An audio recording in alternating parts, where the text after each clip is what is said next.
цай аашны сайхна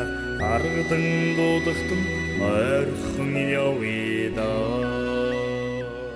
Монгол улсын тэргүүний ардын уяастан дэлгэр цэцгийн даваа цэрэн хүйн холбоотой нутаг уран бүтээлийн анхны бие даасан тоглолт 2025 оны 5 дугаар сарын 12-нд Баянхонгор аймгийн хөгжим драмын театрт 19 цагаас ганцхан удаа тоглоно. Тоглолтын дурлалаар Монгол улсын соёлын тэргүүний ажилтан хос шаргын баасан дөрж Баянхонгор аймгийн хөгжим драмын театрын гоцлол дуучин Монгол улсын соёлын тэргүүний ажилтан 50 болд хүүхдийн тэмүүжин театрын дуучин Монгол улсын соёлын тэргүүний ажилтан Бацэцэг хөгжим драмын театрын гоцлол дуучин Монгол улсын соёлын тэргүүний ажилтан Отхон сүрэн Монгол улсын соёлын тэргүүний ажилтан дуучин Жанцан хорол дуучин Мөнгөн зул Баянхонгор аймгийн хөгжим драмын театрын найрал хөгжимчид оролцсноо. Ивент итгэгч Нагзах гандухтын гэр бүл Баянхонгор аймгийн Баянгов сумын нутгийн зөвлөлийн дарга Эрдэнэбатын Болдбаатар Агтуу Хамаатан Садан дэлгэрэнгүй мэдээллийг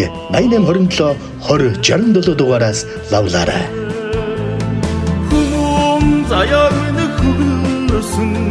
хүйн холбоотой нутаг